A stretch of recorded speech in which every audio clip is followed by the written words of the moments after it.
Hello mga kachinggo, gusto niyo ba makapag-register ng mabilis dito sa Korean exam? Aba mga kachinggo, please like, share, and follow. Kasi yung ituturo ko sa inyo ay sigurado 100% makakapasok kayo. Paano nga ba? Ito, pakipanood ang aking bidyong ginawa. Tignan niyo po.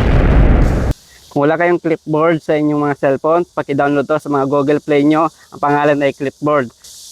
Sunod, i-type nyo yung lahat ng details nyo dito. Pag na-type nyo na po yan, paki-back nyo na lang po. At saka mag-add po kayo ng panibagong details po.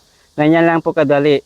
Add nyo lang mga details nyo mga kachinggo. Sa baba po may nakalagay pong lapis. Pindutin nyo lang po yun para makapag-add kayo ng details po mga kachinggo. Lahat po ng details nyo po pakilagay po para isahan na lang po. At kung nag-aaral kayo sa Korean school, i-type nyo na rin to para isahan na lang po sa pag-paste. Pagkatapos nyo po i-type, lahat ng details nyo po, pag ipindot po sa gilid, yung copy po. Diyan po makikita yan.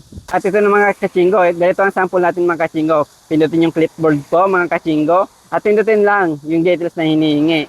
Ayan o, napakadali mga kachinggo. Diba? Lahat ng mga application na hinihingi ng mga details, pwede nyo ilagay dyan. Kaya hindi na kayo mahirapan sa application.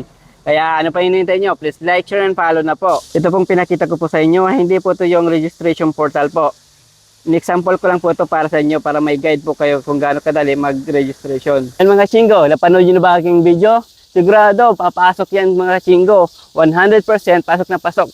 1 minuto lang o hindi pa aabot ng 1 minuto, makakapasok agad kayo. Kaya ano pang hinihintay nyo? Paki-share nyo na rin to. Kaya please like, share, and follow.